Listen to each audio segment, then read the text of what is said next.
2021년 5월 조 바이든 대통령이 미시간주에 있는 포드 공장을 찾아가서 직접 시승한 차가 있습니다. 바로 당시 출시가 임박해 있던 포드의 전기차 픽업 트럭 F150 라이트닝입니다.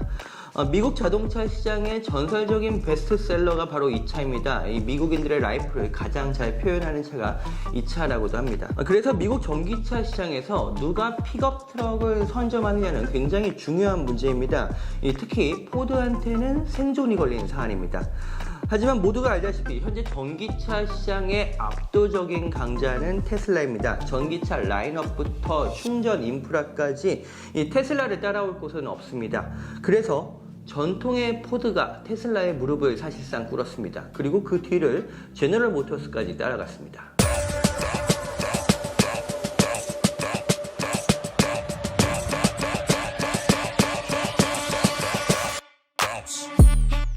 포드가 최근에 깜짝 발표를 했습니다. 핵심은 테슬라 충전소 공유. 테슬라와의 계약을 통해 테슬라 슈퍼차저 충전소 12,000개를 포드의 고객들이 이용할 수 있게 했다고 발표를 했습니다. 자, 현재 테슬라는 미국 표준 규격이 아닌 이 독자적인 충전 모델을 갖고 있습니다. 바로 NACS 북미 충전 표준입니다.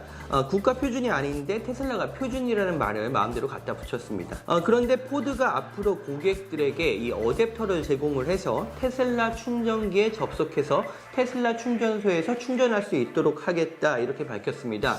또 2025년부터는 아예 테슬라 충전기 커넥터를 장착한 전기차를 출시하겠다고 발표를 했습니다. 그리고 이어서 제너럴 모터스 즉 GM이 포드와 거의 똑같은 발표를 했습니다. 이 디트로이트의 공룡들 미국의 전통의 완성차 업체들이 모두 테슬라의 등에 올라탄 셈입니다. 자, 그렇다면 이 테슬라의 충전은 뭐가 다를까요? 이 미국의 현재 표준은 CCS라는 방식입니다. 반면에 테슬라는 자체 방식인 NACS를 고수하는데요. 이 CCS 방식은 이 완속과 급속, 초고속까지 이 다양한 속도의 충전 선택이 가능하지만 다소 이 단자들이 좀 무겁고 편의성이 좀 떨어진다는 평가를 받습니다. 이 반면에 NACS는 이 단자 연결이 가볍고 또 이 초고속은 아니지만 꽤 빠른 충전이 안정적으로 가능하며 편리하다는 평가를 받습니다. 자, 무엇보다 이 테슬라의 슈퍼차저는 10여 년에 걸쳐서 그 성능이 입증됐고 안전하며 미국 곳곳에 골고루 분포가 되어 있습니다. 이 미국 에너지부에 따르면 이 CCS 방식의 공공 충전소도 54,000여 개나 있지만 그 중에서 급속 충전이 가능한 곳은 7,400여 개에 불과하다고 합니다. 포드와 GM의 이번 결정은 디트로이트의 거인들이 이 전기차 시장에서 살아남기 위해서 얼마나 몸이 달아있는지를 보여줍니다. 자, 지난 3월에 월스트리트저널에 따르면 포드의 올 한 해 전기차 사업 분야에서 적자가 30억 달러, 우리 돈으로 약 4조 원에 육박될 것으로 추정됐는데요. 막대한 개발 비용을 비롯해서 배터리 공장 등의 천문학적인 투자 금액이 들어가기 때문입니다. 포드는 2026년 정도가 돼야 이 전기차 분야에서 수익이 날 것으로 자체적으로 추산하고 있습니다. 자, 그런 포드 입장에서는 지금 비용을 최대한 줄이고 자사 전기차의 호환성을 높이는 작업이 필요합니다. 특히 포드의 자랑이죠. F150 픽업 트럭을 전기차 분야에서 다시 베스트셀러의 경지로 올리기 위해서는 이 소비자의 불편을 최소화할 충전 인프라가 절실했을 수 있습니다. 포드가 올해 초에 미국 내에 강한 반중 기류에도 불구하고 중국의 대표적인 배터리 업체 CATL과 손잡고 이 미국 내에서 합작 공장을 짓겠다고 발표한 이유도 여기에 있습니다. 자, CATL은 리튬 인산철 배터리 분야에서 글로벌 최고 강자인데요. 이 한국 배터리 업체들의 주력인 이 삼원계 배터리보다 주행거리는 짧지만 안전하고 무엇보다 저렴한 배터리로 평가받습니다.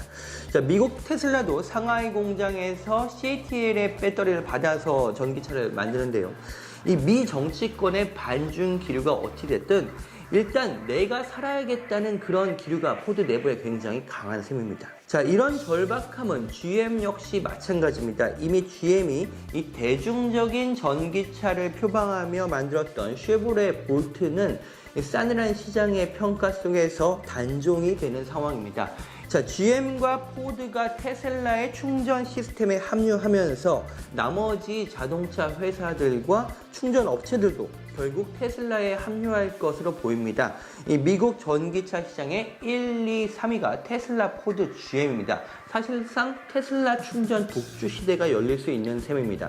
테슬라는 결국 충전소를 통한 막대한 수익 기반을 구축할 것으로 보이는데요. 최근 미국 뉴욕 증시에서 테슬라의 주가가 계속해서 오르는 것도 이 배경이라고 할 수 있습니다. 그래서 이번 거래는 테슬라의 완벽한 승리이고, 이 스텔란티스도 GM과 포드에 합류하는 것을 비롯해서 이 현대차나 도요타 등 이 북미 시장에서 굉장히 의미 있는 존재감을 가진 외국 브랜드들 역시 테슬라의 충전 방식에 합류할 것인가, 이걸 고민하고 있는 상황입니다. 자, 여기에 일론 머스크 테슬라 CEO와 다소 껄끄러운 관계인 바이든 정부도 결국 테슬라의 손을 마지못해 들고 있습니다. 이 백악관은 테슬라 충전기가 있는 전기차 충전소가 표준 충전인 CCS만 포함하고 있다면 이 연방 보조금을 받을 수 있다고 최근에 밝혔는데요. 이 바이든 정부가 무려 75억 달러에 달하는 충전소 보조금 정책에 이 테슬라를 연결시킨 것은 이번이 처음입니다. 자, 모든 길은 테슬라로 통한다. 현재 미국 전기차 시장의 흐름을 정의하면 한마디로 이렇게 될 것 같습니다. 자, 다만 이번 거래가 테슬라에 아주 리스크가 없는 것은 아니라는 분석도 나옵니다. 자, 테슬라의 생태계, 테슬라의 충전 생태계에 외부 브랜드가 들어온다는 것은 결국 이 테슬라 생태계 안에 사람들이 불편할 수 있다는 것을 의미합니다. 이 테슬라에 대한 충성도가 떨어질 수 있는 환경을 테슬라 스스로 만들고 있는 것 아니냐, 이런 우려도 나오는 것도 사실입니다. 오늘은 지금 전쟁을 방불케 하는 미국의 전기차 시장, 그리고 이 충전과 관련한 다양한 정책들을 짚어봤습니다. 다음 시간에 다시 찾아오겠습니다.